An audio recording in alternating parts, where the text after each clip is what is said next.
All Good, right. Hey, good hey. morning, everyone. It's the 29th of December, 2025. We have just a couple more days in 2025. And Yeah. today is my mother's birthday, by the way. Just happy Ah, birthday to Maria. happy And birthday, let's Maria. see, she'd be 102, Oh, 103. wow. She's Oh almost wow. She as old lived to as me. 93. Almost. So something strange is happening and it's not streaming to your YouTube, my YouTube, or Dr. Nelson's YouTube. It's only streaming to Dave Mack's YouTube. So I'm gonna try to figure that out over here while we keep streaming. Oh, my Well, goodness. it's all good. It's all okay. It's all All good in righty. this It's all country. okay. So please put in the Live. chat where you're watching from.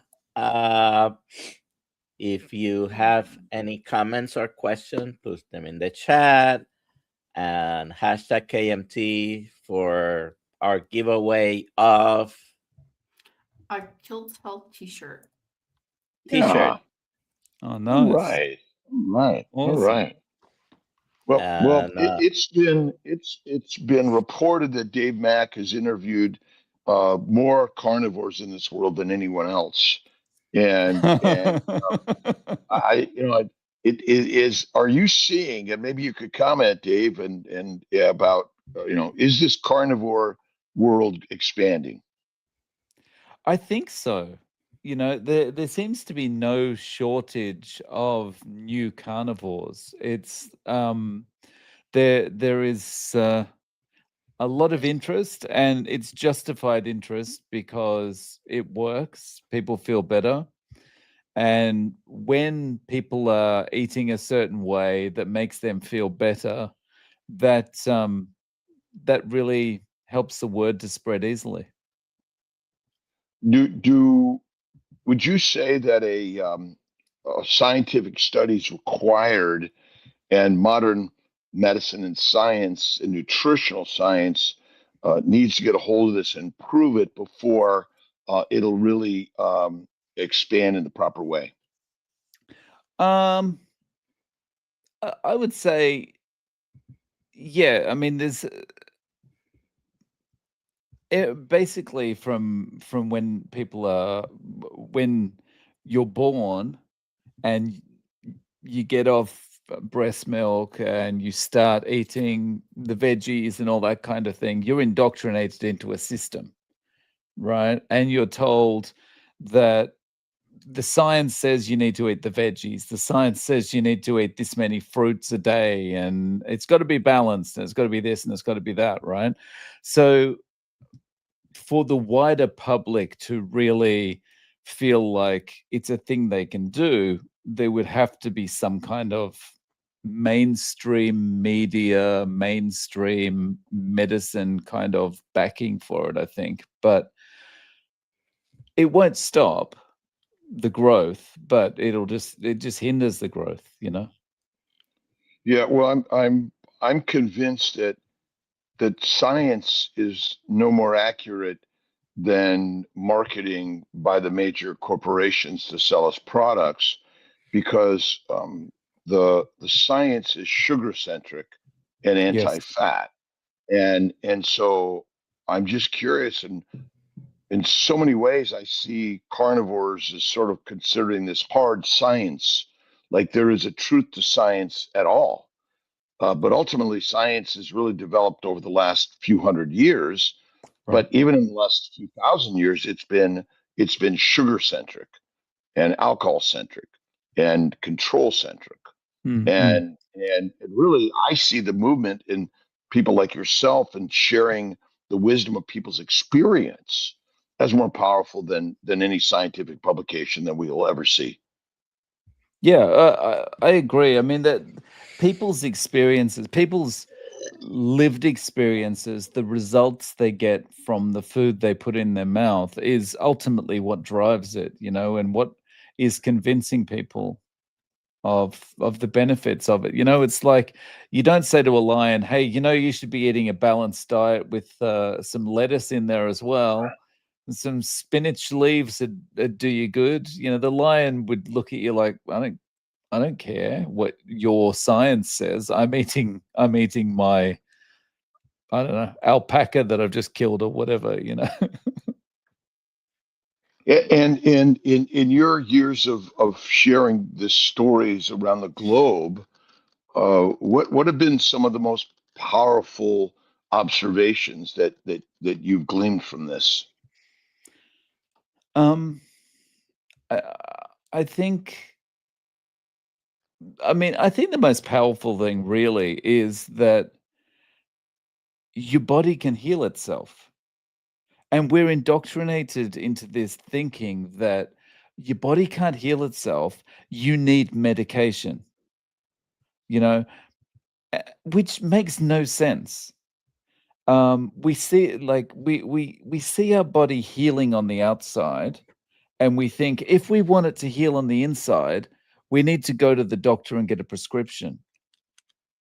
And when when you look at it like that, it kind of doesn't make sense, right? If the body can heal itself, it's probably pretty good at healing internally. And you know, finding out that you can heal a lot of things just by eating the right foods is it's a revelation. It's yeah, it should be kind of easier to kind of accept that for most people, but it until you experience it, it isn't. And you know, people are told, "Oh, you've got type 2 diabetes. Just live with it. Here's some metformin." And once it gets worse, you just move on to insulin. And that's all right. You can eat whatever you want. You know, you just gotta jab yourself with insulin. And it doesn't need to be that way.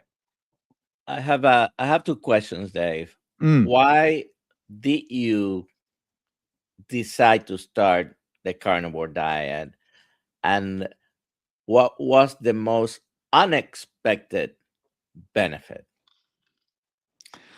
The reason I started was because I had pre-diabetes and I was an alcoholic, and I'd been confronted about those two things by my doctor, and hearing it from my doctor, it was like, okay, I knew I had a problem with alcohol. I knew I had a problem with eating junk food and whatever. So I needed to do something about it. But hearing it from the doctor, it was like, okay, it's time to do something. I don't want to be back here in a year and, you know, here it's going to be even worse. And so the reason I started was to control those two things. But I started keto initially because that's what I knew. But I did know that keto gave me self-control. So I thought, well, that's probably the way to go to get self-control. And as I went into that, I had some problems, did some research, realized that the problems were probably the veggies, found a lot of people like Dr. Berry, Dr. Kiltz, Dr. Chafee, Dr. Baker, all saying, well, actually, you don't need to eat veggies.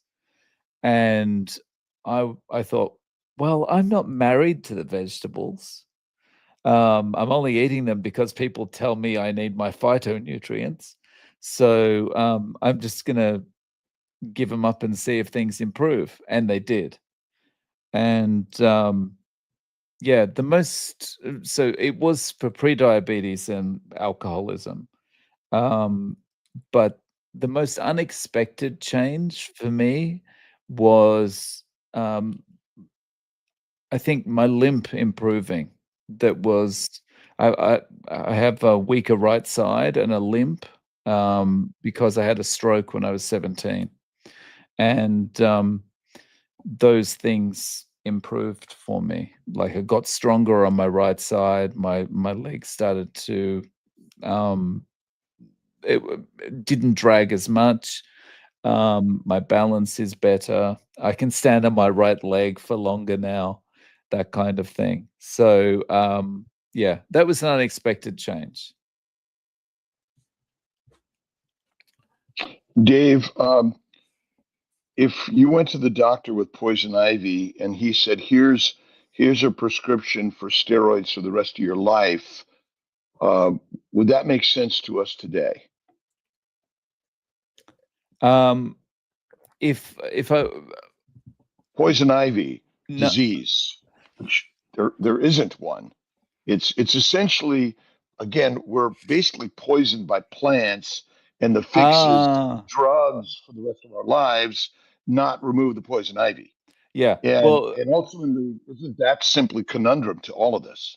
yeah. So yeah, the answer would be no to the steroids and just remove whatever the poison is, you know? And The same as with type 2 diabetes. No to the metformin, take out the sugar. there are sugars in all animal cells and plant cells, but would you say take away the meat or take away the plants? Take away the plants. Yeah. Yeah. It's you know, it seems so straightforward when we say it and when we're talking, right?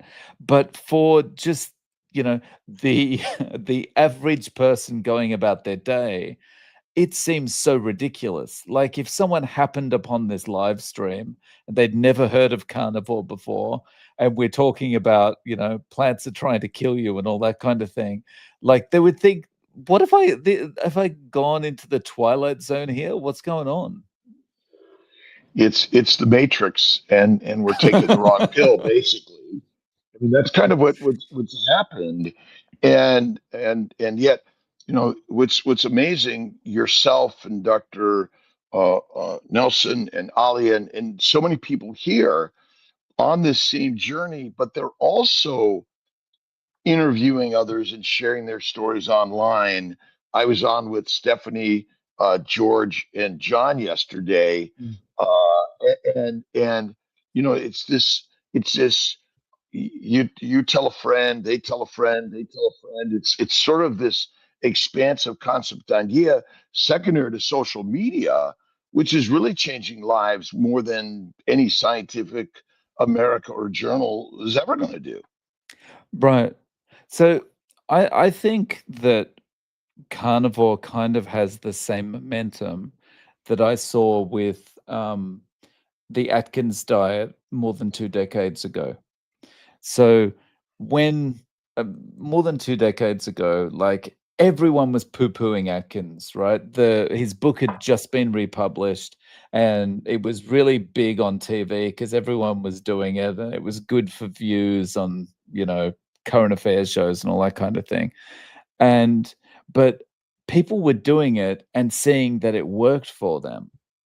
And so it was just getting momentum like that.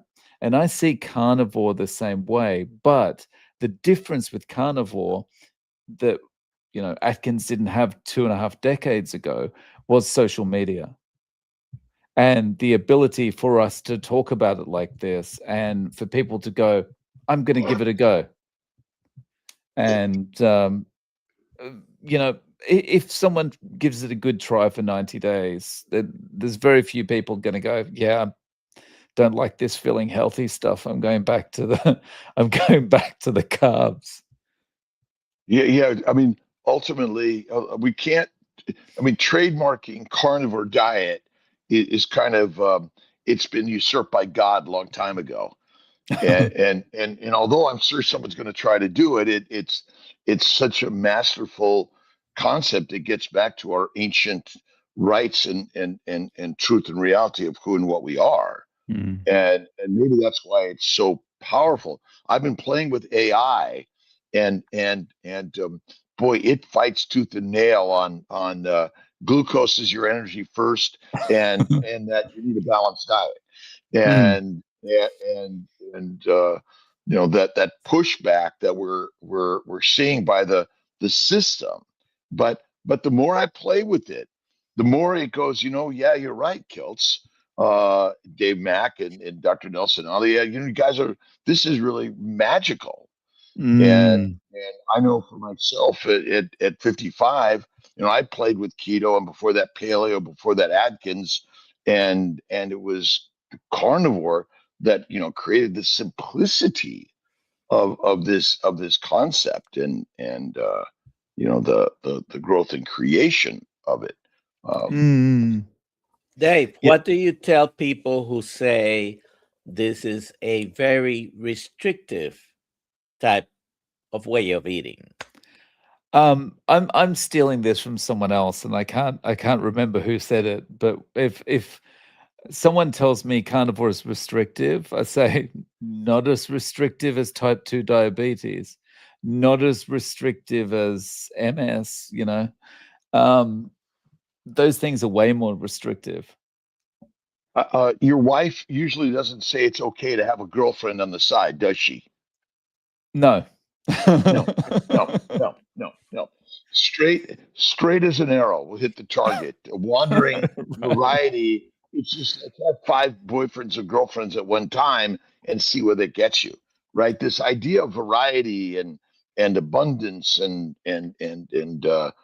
balance. Right? It's like I've got girlfriends here and a wife over here. It's well balanced. Well, so I think that a lot of the terms like balance, I feel like that's the doctor slash nutritionist slash dietitian's get out of jail free card. It's like, because when you say you have to eat a balanced diet, that's like, there's no definition required. When you say it's you're just putting an idea into someone's head, and then they interpret it the way they want. you know it's eat five serves of vegetables a day or something like that, right? So what vegetables are going to be the right ones that I should be eating? No one defines any of this stuff, and so it's just these arbitrary kind of slogans that they throw out at us. Well, it's kind of like the idea of healthy diet, essentially, because the word healthy is actually a misnomer. Also, that's a Right. marketing term. Anyway, it has Yeah. really little to no truth in reality. Yeah. Yeah.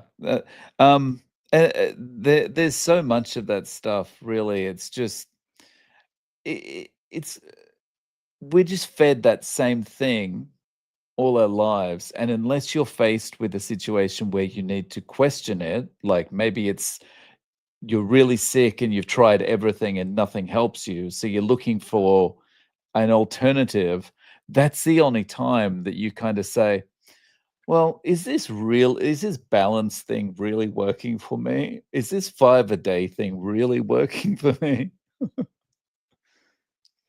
Yeah, and is our obesity problem really a pathologic condition of humans, or is it a master manipulation of the message to humans that is convinced us all that it's our problem, we're broken, and has nothing to do with a healthy diet? Yeah. And this it all kind of has been a bit weird in the last few years as well, right? Because we had this moment in time where it was like healthy at any size. You can be 56,000 pounds and you can make it onto the cover of Cosmopolitan. You know, it's like, because healthy at any size, and then like you weren't allowed to say like maybe you need to change your diet, or maybe you need to consider not eating as much of this stuff and kind of eat more whole foods or whatever it is. And then all of a sudden Ozempic appears and suddenly healthy at any size is not a thing anymore. It's like, all the people that were proud of their size are now like rushing to Ozempic. So we're living in this really weird time but I think we're probably freer now to talk about diet as an impact in people's health. Well, someone who's considered obese could go carnivore, and in 2 to 4 weeks, they'll feel more amazing than ever, despite having lost very little weight. And I Right. always say that fat is never the cause of disease. It's the food you've been eating that's the cause of disease. And by simply switching to fasting and carnivore, you'll feel better instantly. Yeah. And if there's a famine, or migration, hibernation, or gestation, I mean, so many animals get massively fat in order to hibernate, gestate, and survive the winter. Right. And I mean, am I going to survive New Year's Day and Christmas? Well, Christmas Day, everything shut down. I mean, it was a massive heart attack for some people that they couldn't get to the market to get Right. pizza or pasta or bread. Right. So, on that kind of thing, Dr. Kiltz or Dr. Nelson or Alia, do you ever have like these moments where, like, if it is Christmas Day, you'll kind of relax a little bit, or are you pretty strict all the time? I'm a strict human being all the time.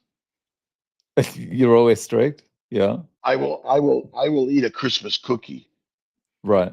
and I don't lose my shirt over it. Right. But these are infrequent experiences, and Mhm. so that's my strength. And I think our biggest problem is we've made Christmas every day, holidays every day, Right. birthday every day, celebration every day, and Yeah. so our ability to wander this world and be strong has been riddled with celebrations, Yeah. and that's our problem. It's Mm. the party store in the is open all the time. Yeah. So I'll often, do an interview with a carnivore, and they'll talk about like they had that one Christmas cookie, and they'll look kind of like so ashamed when they're telling you.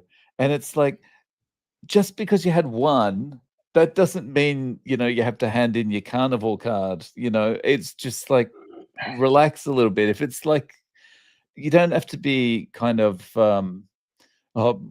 I'm not 100% of the time, then I'm not a carnivore. But for me personally, the reason I am 100% of the time is because I know myself. And I would say, like, someone like me is the only type of person that has to be strict all the time. And that's because I know as soon as there's something sweet or a little bit of crunch or something like that, it's all over. I'm under the box of Krispy Kreme donuts then. Yeah, and I mean, I think mindset is critical. I mean, we drive cars, fly airplanes, walk across streets, and live with another human being, and these are all dangerous things. And Yeah. so, yeah, everyone's got to sort of put their why together and how together and master their life. That's the Mm, beauty of this. There is variety how we approach mm, all of our lives and our ability to do this, but I think being very strict in your strength and our ability to, like, oh, that was good, thanks, a bite, or no thanks, I don't, mm, I'm going to bypass on that. I think this is what's really powerful and beautiful about this world of mm. carnivore. Yeah. There's lots of different ways to do this, and do you incorporate fasting much into your life? Do you recommend it or talk about it? And have you heard much in the world of carnivore and fasting?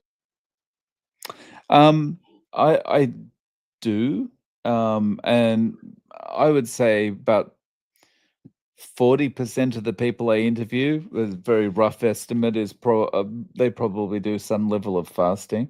For me, it's just kind of, I'm basically fasting 23 hours a day. And so I'll have breakfast and I don't eat again, you know. But I'm not doing it like kind of, you must fast kind of thing, right? So if I get to the afternoon and I'm like, you know what, I could go another couple of eggs or something, then I'll have it. It's just, for me, it's more about convenience than anything else. Dr. Kilt, we have today, of course, a very popular guest, and we have a bunch of questions accumulating. So let's take a few of those, in particular for Dave. Alia, please. Okay. Let's see. Rick Rodriguez would like to know why you chose him to interview. Because you're like the OG carnivore, Rick. You can't do interviews without interviewing you. Like you're number one. So yeah, 100%. you're at the top 100%. of my podcast list, Rick. And just in case someone's watching and doesn't know, Rick has been carnivore for now 42 years, correct, Rick? I think Next. 43, 1983, the year I was born. Plus, Okay. and I don't know anyone else that specializes in iguanas. Yeah, I And still Scooby I would Doo's. love to. If I ever get to Florida, I'm gonna try an iguana. All right, next Uh, question, please. Carnivore Farm Mom. What do you say to people that attack carnivore for being bad for thyroid over time? Thank you. I love you. What do you think, Dave? So people will attack carnivore for any reason, you know. Like I would just say, if your thyroid's not doing good because you're on and you feel it's because you're on carnivore, then you need to, you know, maybe go and see your doctor, maybe do some tests, work out what the cause is. But you know, majority of carnivores are not walking around with thyroid problems. So Yeah. you know, I had Dr. Amy Horneman less than 2 weeks ago. She deals a lot with thyroid, and she explained why it is a myth. So people who are saying carnivore is the one that tanked their thyroid, I don't know. I haven't found that a problem, and she explained why. right. So Next. Okay. oh, sorry. Go ahead. No, go ahead. Go ahead. So from the interviews I've done, when people have had thyroid problems prior to coming into carnivore, carnivore seems to either resolve the thyroid problem or make it much less of a problem. Correct. I agree. Yeah. All right, let's see. Plants are goitrogens. Plants, all of them, damage the thyroid gland, and they cause tumors and disruption in every cell of our body. Tell a friend I helped hundreds best buddy down 200 pounds in 14 months. Oh, That's not nice. a question, but I wanted to put that up there. Yeah. Nice. Yeah. Awesome. Here, Mike, 59. Awesome. Right. Karen, do you know of other carnivores in Japan? Yes, I've interviewed one Japanese carnivore who lives in Yokohama, and I've met up with two carnivores in Osaka, but they're not Japanese. One of them's a New Zealander, and the other one is Italian. We have a frequent member of. Actually, we had two of them, but I know Setsuko sometimes is here, and she's from Japan. Have you interviewed really? Setsuko? No, I haven't. Oh, yeah. Not yet. Oh, I'd love to. I'll have to get you guys connected. Dr. Kiltz? So it's been reported that the Japanese tend to live longer, and I'm curious about your observation about health in Japan, and why their diet may be a factor, their lifestyle may be a factor, or you're noticing the same problems in Japan as the rest of the world.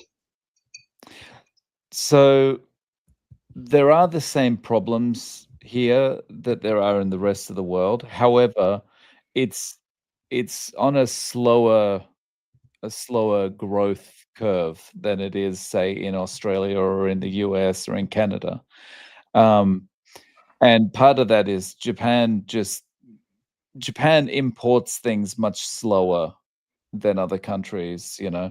and assimilates new practices and new food processing and all that kind of thing much more slowly. And so there is a kind of an obesity problem starting to raise its head here, but it's in the kind of, you see it more in the elementary school age group at the moment. It's not so much in adults. Having said that, I think people in Japan live longer and live healthier lives more because of culture rather than because of the types of food they're eating. Because I mean, they eat a lot of carbs. They eat rice and they eat a lot of plants and stuff, but they also eat a lot of meat. So part of it could be like maybe a balancing out thing, but a lot of it is culture. They have a thing called harahachibu, which is, stop eating once you feel 80% full. There is also like this kind of stigma that would be assigned to someone if they were kind of sitting at a dinner table kind of, and they were obviously eating a lot more than everyone else, because Japan's a very harmony kind of country, so people don't like to stand out. So for all these kind of reasons culturally, I think that kind of helps Japan keep the weight down. Do they eat less? So eat less amounts, less frequently, walk more, and eat Yeah. more meat. Just eating more meat is big. And do they eat fish and pork Right. a lot also? Yeah. So they eat a lot of fish and pork. And speaking of pork, this is one of the funny things because apparently Okinawa is a blue zone, right? So I interviewed an Australian guy who lived in Okinawa a long time ago, and he was we were joking about how it's classified as a blue zone, and he said all these kind of people that are into yoga and all this kind of thing, they come to Okinawa thinking it's going to be a blue zone and they're going to just be eating vegetarian meals and blah blah blah. It's not like that at all. And the interesting thing is you can look this stuff up on Google Images and whatever. You can search on things like Okinawa market and Okinawa arcades and all this kind of thing, right? And there is so much pork for sale in these places, right? It's extremely meat based. They do eat plants and they eat rice and whatever, but it's heavily meat based. This blue zones thing is absolute rubbish. It's a marketing ploy once again, like healthy. Yeah. Mm-hmm. Yeah. So yeah, someone else is making money out of it. It's nothing to do with health. Well, the healthy word concept is so marketable in this world, and people are looking for something fast and a pill, a shot, or surgery, or some fancy special diet. That is one of our biggest challenges. I was recently I had a CT angiogram, a CAC score a little elevated, not significant technically, and I have no symptoms. I did well.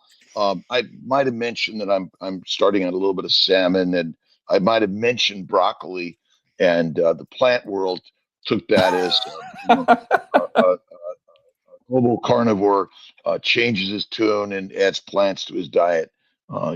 Getting sicker but a little bit of clickbait in all of that anyway for all of us, right? Right.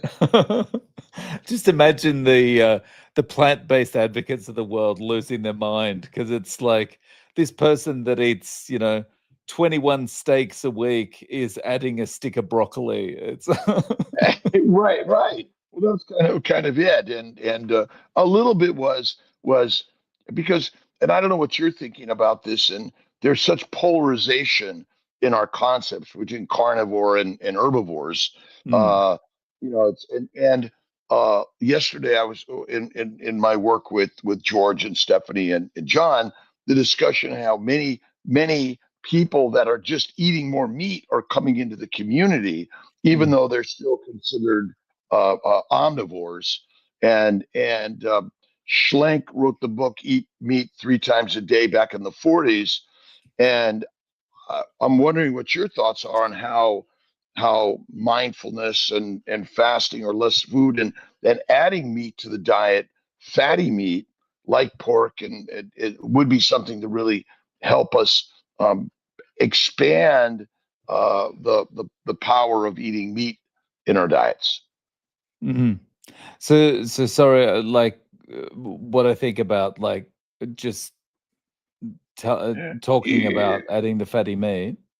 Yeah. So, just recognizing that adding meat to the diet, and one of our biggest problems is everyone's eating lean meat. Oh, They're yes, not eating yes. fatty meat. Mm, And by adding fatty meat to their diet, eating less frequently, and maybe not being so abundant on the food, less processed, is there a space for that? Because keto ah, kind of gets people feeling better, also. yeah.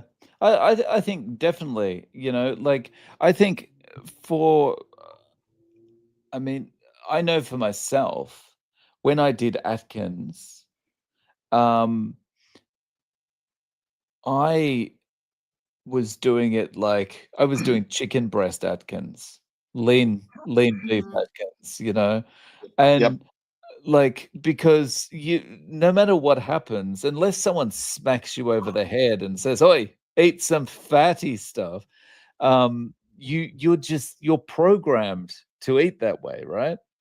And Yeah. all, and I was programmed in a way that I didn't like it at all. Like, if when I was a kid, my mum would cook me bacon, and I'd just like, I'd cut the eye of the meat off the bacon and throw away everything else, because it's like, I'm not touching that fat. Um, and so basically, a lot of people who are, say, doing Atkins, keto, that kind of thing, they're in a effect, they're almost starving themselves because they're probably eating lean meats. If they could be encouraged to eat more fatty meat with their diet, it would be advantageous for them, definitely. Well, right, because really what you're doing is you're encouraging protein poisoning and rabbit starvation. And Mm, I think it's the same because no matter what restaurant you go to, you get a Wagyu steak, it still is leaner than what we would be hunting and killing and eating in nature, in the right. sense of we would want to eat the fat. But I see many carnivores that cut the fat away and still minimize the fat. But it's the fat that is the building block, the Mm. fuel, and it suppresses the microbes in the gut. And the thing is, the one thing that people really should get their heads around, whether they're doing carnivore or some other level of ketovore, is the fat is so important, not just because of the nutrient density, but because it's what's going to make you feel satiated. That's what's going to stop you feeling like going back to the kitchen an hour later to look for something else to eat. Yeah, the fat is the part that I always say the single leading problem is a low fat diet, and Mm, we would be much healthier because even if you go back, 50 years, not even that far, the in the 70s it began, but really to see it, but it was lean meat was mm, the biggest culprit, and mm. by going high fat, which was our standard butcher, you weren't getting the leanest of meat, and that's maybe our single biggest culprit in the world is a Mm, lean meat diet, and then the snack world and the constant feeding world, food right. is delivered easily, overabundance essentially. Yeah. I remember my stepfather telling me when he grew up, they had very little money as they were growing up, big family, that kind of thing. And he would talk about how they didn't have all that much to eat and they'd end up like scraping the beef dripping out of the oven and eating that. And look, thinking about it now, I'm thinking, actually, you were eating the right thing back then, you know, even though it was because you had no money, you were still eating the right thing. We have a question, Yeah, should we take a Dave. few more of these? Rockin' Coach Jamie. How hard was quitting the alcohol? Did, in your opinion, carnivore make quitting alcohol easier? Yes. So the reason I decided to go ketogenic as soon as I heard about heard the doctor telling me what I knew, and that I needed to stop the alcohol, was because it gives you self-control. I think whenever you've got ketones fired up in your body, that's when you have a really strong self-control, or at least that's my experience anyway. And that helped me, but I had to do that in conjunction with making sure that I wasn't triggering myself throughout the day for the first few weeks, few months. And that was, you know, I'd be walking to work and I'd have to take the long way around so that I wasn't walking past, because I started work in the afternoon. So I wasn't walking past the open bar or something on the way to work, or, you know, on the way home. I had to avoid walking past the convenience store where I could walk in. I used to walk in every night and buy a big can of beer to go home on the train with, and all that kind of thing. So it was a combination, but definitely it was the self-control with carnivore that was probably the biggest thing. And part of our problem in this world is basically this bud's for you. I mean, we're basically all directed that, you know, alcohol's good, and even to pregnant lactating women, the American College of OBGYN says a glass of wine a day is okay. Oh, wow. And we're marketed into misery essentially. Mm. And that's our biggest problem. And you know, ketones, by the way, show up because of a low sugar environment. And so the real trick is plant sugars are highly addictive because they're meant to be, because it gets us fat. But they weren't available. You know, here I am up in Princeton, and the snow's on the ground, and you know, all the plants are pretty much in hibernation. There are a few little holly berries and other berries on the plants, but you know, I'm sure they're probably not good for us if we decided Right. to just pick them and eat them. Mm. Yeah. Was yeah, as you say, you know, the sugars are doing their job, you know, they're fattening us up, but we never had the abundance that we Yeah. do now. You know, we didn't we were never meant to be able to walk into the kitchen and choose from 100 different boxes of stuff, you know. Cereals. We're serial killers. So speaking of cereal, I was going through my emails today, and I found a photo of a box of cereal. I think it was a British interviewee had emailed to me, and it's Kit Kat cereal. This is how far we've fallen. We're eating Kit Kat cereal for breakfast Oh, that's and going, crazy. that's part of a nutritious start to the day. It's mental. It's It is incredible that Fruit Loops and actually any any cereal with skim milk in the morning just first of all sets you up for failure for the rest of the day and the hunger cycle. But it is stupid if you think that loading yourself up with sugar in the morning is going to be healthy for you in any way, shape, or form. Yeah. And it's like parents are giving their kids this stuff and going, why can they never concentrate? Mhm. This is, they can't focus on anything. That's crazy. Can I just say one thing real quick? My son on No. Saturday was like, I want to fast. And he's Oh. like, I'm going to eat at lunchtime. And guess what? He ate dinner and then he fasted. He's 9. He fasted at lunchtime. He was reading his books all morning. Total concentration on reading. Wow. Yeah. And it all like, I didn't even have to ask him. He's like, I'm just going to read my books this morning. That's awesome. Strength Mhm. in doing something really biblical, which Yeah. is fasting. And I always say fat and fasting. Add fat and fasting to your routine. I don't care if you're a carnivore, an herbivore, an omnivore. It'll make you feel better than ever. Yeah. Mm. Next. The strong carnivorous. Dave, what is your plan or vision for 2026 to continue the growth and spreading the word about your amazing lifestyle? G'day, Louise. So I would like to have a plan. I would like to have a vision for the channel, but basically, I'm doing everything on my own. And so I'm so far down in the weeds, just kind of interviewing and then knocking an interview out, editing it up and that kind of thing. And then, following up with people and arranging meetings and stuff to do more interviews that I haven't really sat down and thought about it.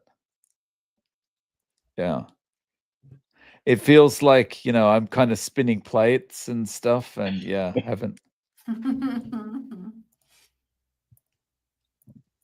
Let's see.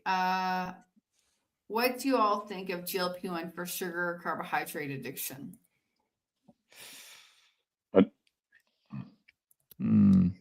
Another addiction. Yeah, I feel it just feels to me like it's just another kind of something like a statin, it's really just there to make money for big pharma. It's not for the benefit of humanity, It's It another. seems- Go ahead, doctor. It seems that going on a very low carbohydrate diet or carnivore diet has helped a lot of people with their self label of addiction. And you cannot argue with so many anecdotes, although there seems to be some growing scientific evidence as well. But you yourself included, have used this type of way of eating to help with the addictions, right? Yeah. I would definitely be using carnivore as a first step to try and get over addictions to things. Because, as I say, it's self-control. It's good for self-control.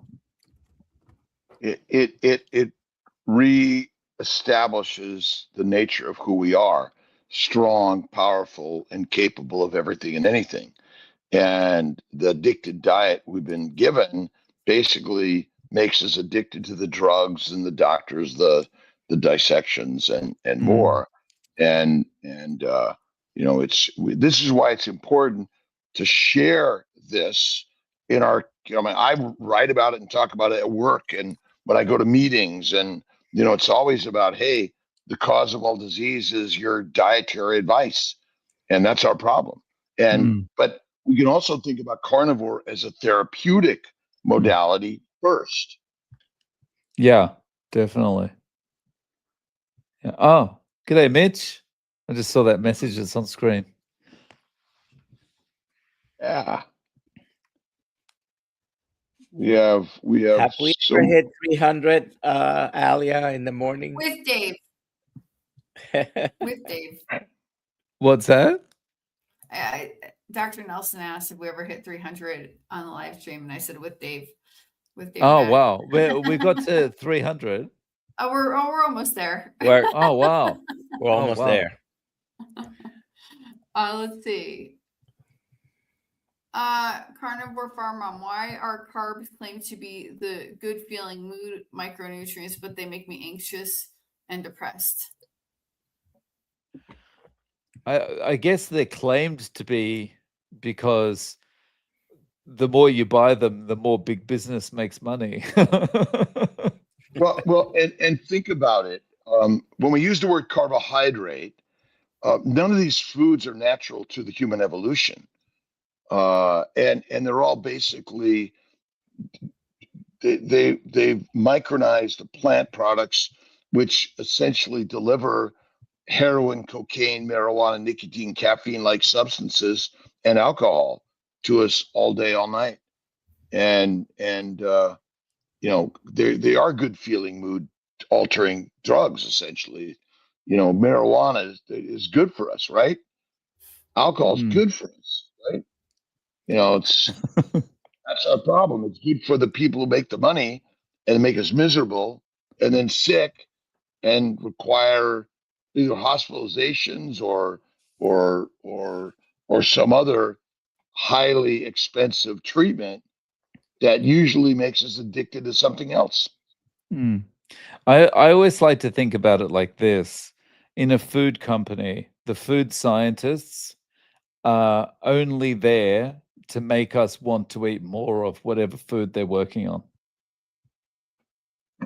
And that's a good enough reason not to eat it, I think. Right. Dave, what do you think in general about ultra processed foods? And when we go to supermarket, that's about 95% of what's available on the store. But what are your thoughts about ultra processed foods? I see it as poison when I walk into the supermarket, and like if my daughter says, "Oh, look at this thing I got," I'm just like, "Oh God, don't eat that, please." But I also think regarding ultra processed foods, the tobacco companies bought all the food companies. Yeah, I think when they did that, they probably started running the food businesses after the takeover, and they're probably sitting looking at themselves and thinking, why did we struggle all these years trying to sell a product that we had to kind of do underhanded things to kind of addict teenagers and whatever to the product, when we could have just been selling this perfectly legal product the whole time that's more easy to get people addicted. Yeah. So Yeah, they haven't stopped doing the underhanded stuff. Money is the master. Yeah. When we realize it shouldn't be our master, it should be our brothers or sisters, our children's children's children. That's what we should all be working to heal and help. And by the way, I'm not against eating plants because I have a lot of plant-based friends.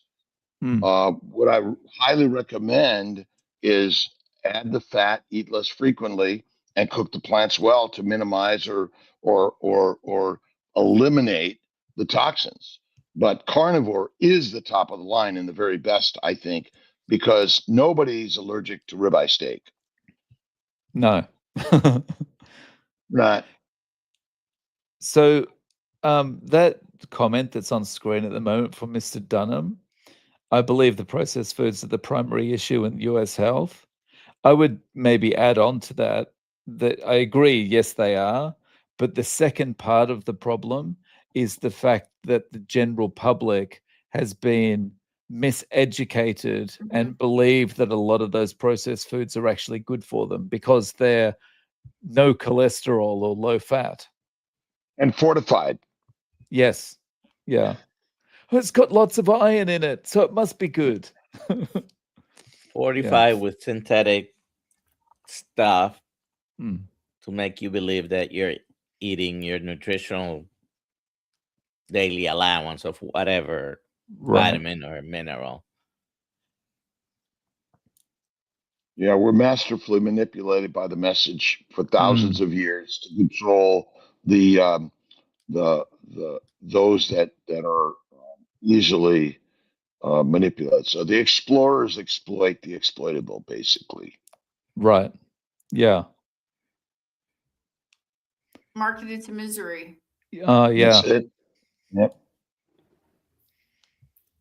Don't even Um, trust me.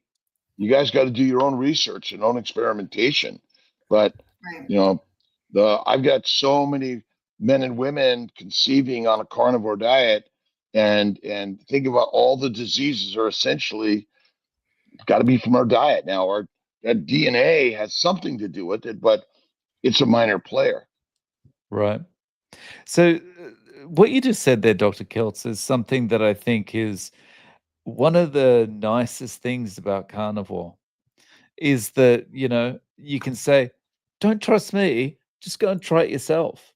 I'm not trying to sell you a meal plan.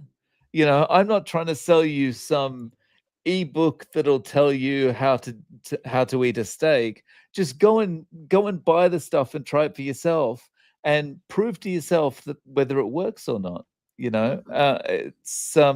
It's very nice to be able to do that. What would you Tia, advise to someone who's listening and is carnivore curious?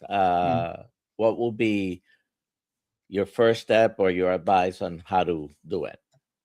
My advice is always take a day at a time, because I think when we're about to embark on something new, we've got this really, really good way of going, okay, I'm going to do carnivore for the rest of my life.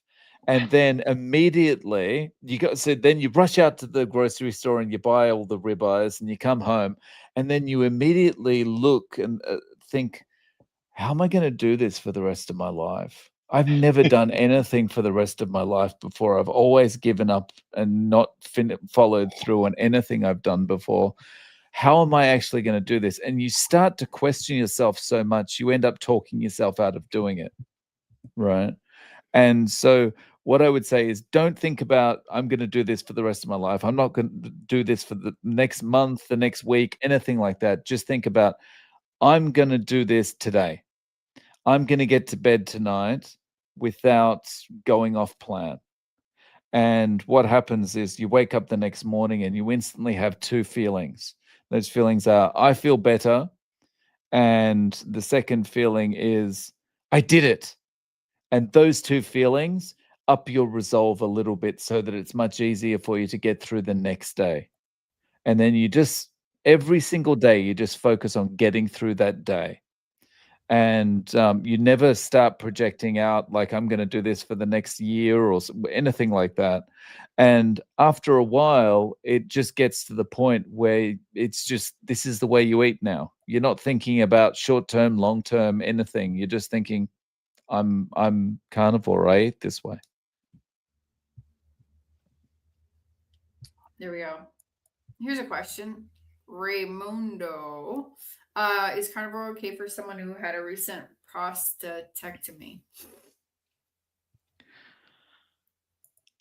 Go ahead, Dave. I'm not a doctor. Don't play one on TV, and haven't interviewed anyone who's had a prostatectomy and then done carnivore.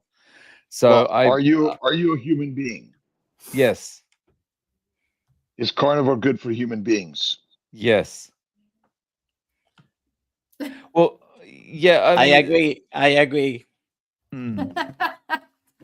I don't care what the diagnosis is. I mean, would we feed a lion who has a broken leg a vegetarian diet? Well, that's when they get grapes, right? Yes. Grapes and bananas. Lied to by the lions.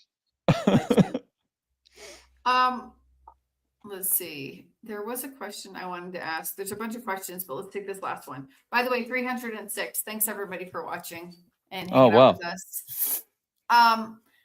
Scott Ellis, what advice would you give for starting my 14-year-old son on carnivore? He has Tourette syndrome.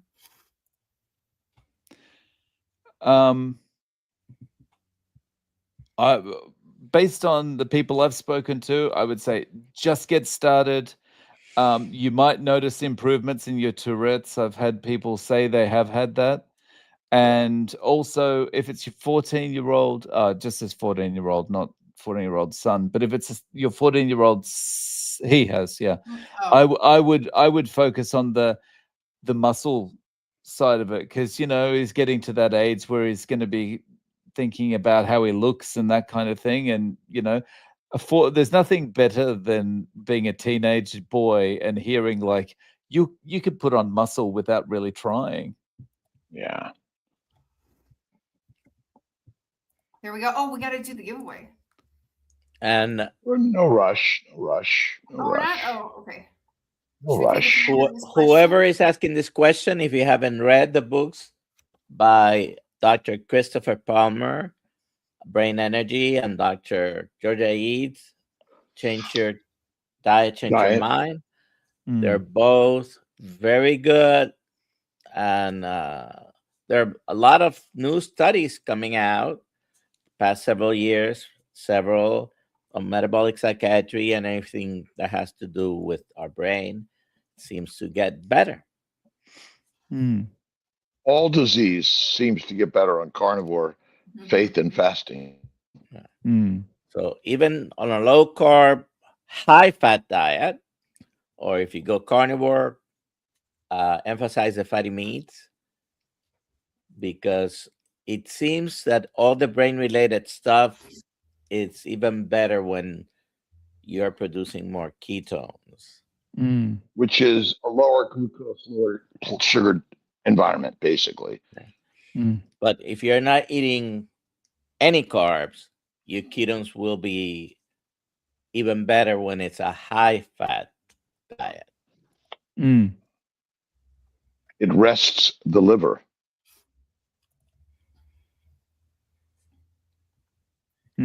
All right. So, how many more questions should we get to? Dun, dun, dun. Let's do two more. Two more, Dave. That'd be all right. You hang out a couple more minutes. Cool bananas. All right. Okay.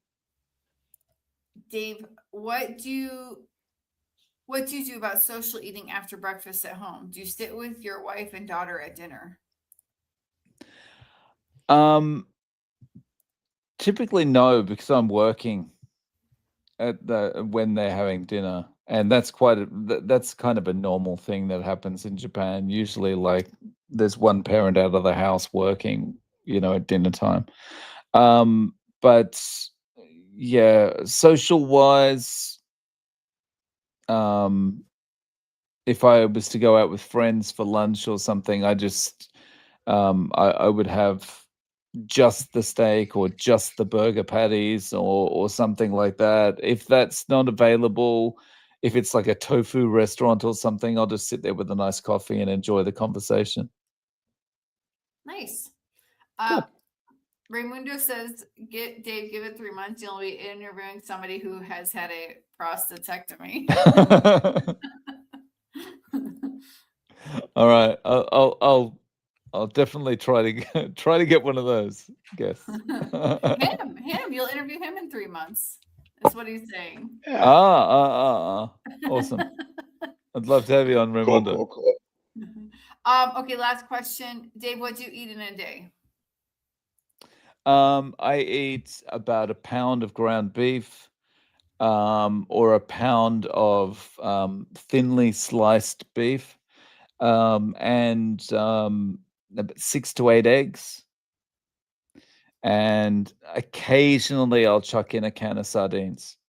I'm trying to eat more sardines because I haven't been very good with the seafood, because I'm not crazy about the smell and stuff like that. So yeah, despite living in Japan, I've got seafood everywhere, but yeah. Awesome. I just want to say, we're ahead. Setsuko, you need to email Dave Mack, and he's Setsuko, very nice to meet you. Hajimemashite. I think we're done. Let's see. Let's go ahead and do the giveaway. Here we go. Awesome. Who's gonna win today?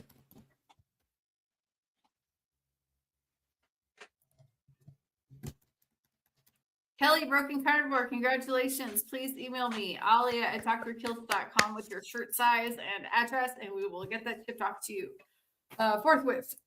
There you go. Congrats. All right. Congratulations.